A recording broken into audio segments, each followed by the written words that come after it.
Alright. So, as is painfully obvious, Lewis Hamilton has had a stranglehold on the Formula 1 World Championship since...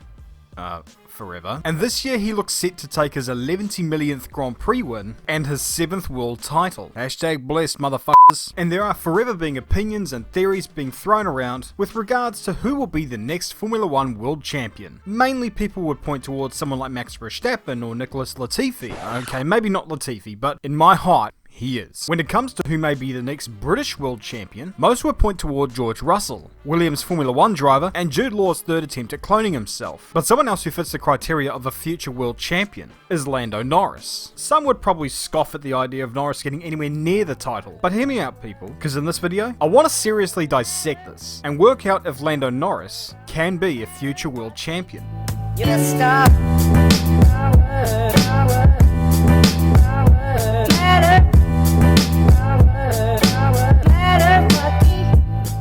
Now, I'm pretty sure most of you are aware of who Lando Norris is. If you somehow aren't familiar, then I guess I'll provide a rundown. So Lando Norris is a professional Twitch streamer who occasionally takes part in this thing called Formula 1, driving for the McLaren F1 team. And like most racing drivers that have come before or since, Norris had a little bit of backing through his father, Adam Norris, who was one of the richest people in the land. Norris began his racing venture in karts, winning a slew of accolades, including the World Karting Championship in 2014. Norris's first season of open wheeler racing came in 2015 when he signed with Carlin to compete in the British Formula 4 Championship. And here he would take 8 wins, 10 pole positions, 14 podiums, which would help him win the overall championship. He also made occasional appearances in the ADAC and the Italian championships, with some success. He began the 2016 season rather well, winning the Toyota Racing Series in New Zealand. He also won the New Zealand Grand Prix, and became the 4th teenager in as many years to claim the Grand Prix, after Mitch Evans, Nick Cassidy, and Sir Lancelot Stroll. When he came back to Europe for the main season, he won both the Formula Renault Euro Cup and Northern European Cup. He also dabbled in the British and European Formula 3 seasons, with decent success in both. But his full-time campaign in the European F3 Championship came in 2017, and it was at this time where he was also drafted into the McLaren Young Driver program, alongside Nick de Vries and Nobuharu Matsushita. Remaining with the Carlin outfit, Norris won 9 races to help propel him to the title, and came second in that year's Macau Grand Prix behind Dan Ticktum. His final season of junior Formula racing came in 2018,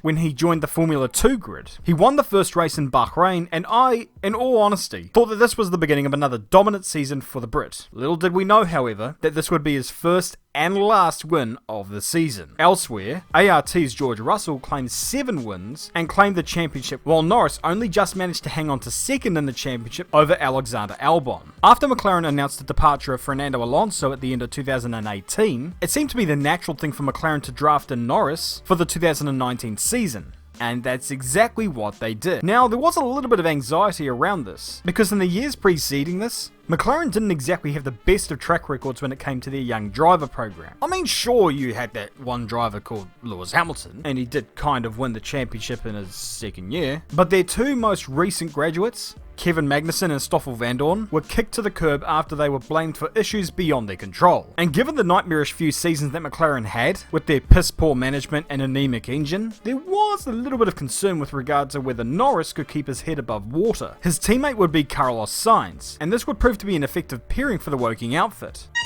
Now, on paper, it would appear that Carlos Sainz had a much better season than Norris, but there was a bit more to it than what you would see in the overall standings. His first year was relatively solid, winning the qualifying battle against Sainz and achieving decent results throughout the season. However, he did have some wretched luck throughout the season, including at the Belgian Grand Prix where he was on course for P5 before his car became broken. Keep going for now, keep going. I can't, it's broken! It's broken! Anti-stalled. Sure, Sainz snatched a podium and finished a little bit higher up the standings, but you do have to be a bit lenient on young drivers in their first season or 2, or 3. Fast forward to the year 2020, or as is otherwise known, the year of what the f***.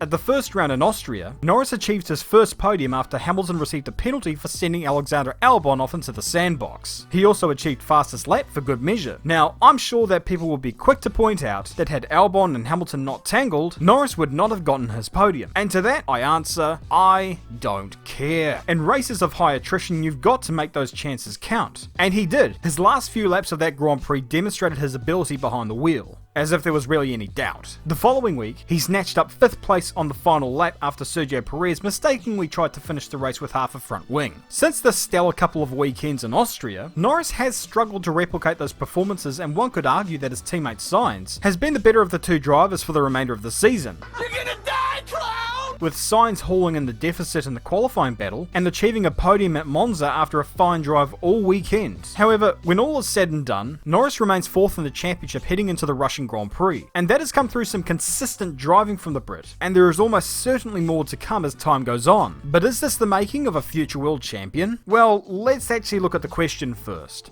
Could Lando Norris be a future world champion? And the answer to that is certainly. And don't take that from me. Figures such as Emerson Fittipaldi, 1972 and 74 world champion, have come out in support of Norris, touting him as world championship material. But if you were to ask, will he be a future world champion? That is totally up in the air. However, not out of the realms of possibility. With Daniel Ricciardo joining McLaren in 2021 and the new regulations being put into effect in 2022, McLaren could be in a prime position to make strides toward the front of the field again. This is not the same team that we saw struggling to make sense of, well, everything back in the days of the Honda engine. With a rejuvenated team, with effective leadership with Zach Brown and Andreas Seidel, and 2 drivers with a lot to prove, McLaren could return to the front of the grid, and if they do, Norris will be in a prime position to prove his worth and make good on his junior formula success.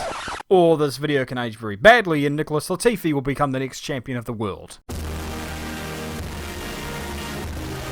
So yeah, do you think Norris has potential as a future world champion? You guys know the drill, drop a comment below, and remember, keep it respectful, be wholesome, don't be a martyr, and as always, I'll see you all later.